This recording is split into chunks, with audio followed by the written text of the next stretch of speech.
We've got some breaking news in this impeachment inquiry. Senate Minority Leader Chuck Schumer just now releasing details about what he wants to see in that Senate trial. I want to go back to Hans Nichols, who is posted up here in West Palm Beach with me, covering the president.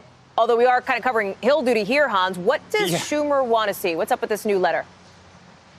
Well, Schumer's digging in. He's doubling down. And I think what's significant about the Schumer letter is how it echoes the Pelosi tweet, and that is that they want the production of documents and they want the witnesses. Schumer is enumerating to all of his fellow senators, is a letter that's going out to other Democratic senators, just what his clear definition is of a fair trial. And they want the production of documents on everything from what the political pressure was to induce, what records there were on withholding the meeting, as well as withholding the military aid. So to me, this is significant, not just for the substance, it is quite lengthy, but also the timing. This comes moments after Mitch McConnell is convinced that he has a winning political hand. It comes after President Donald Trump clearly thinks delaying this and not taking it to the next stage, to the Senate, is in his political benefit.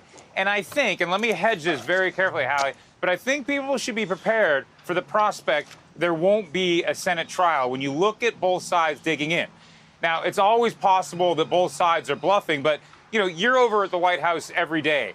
I don't think anyone that covers the White House every day thinks there's any real chance that Donald Trump's White House is going to produce the documents unless they're ordered by a court, and by a court, I mean the highest court in the land, that they will produce the documents or the witnesses that Chuck Schumer is demanding. So we're at a real standoff here, and it's unclear if both sides are only talking to each other in public, how they unwind this and get to some sort of resolution. Thank you for checking out our YouTube channel.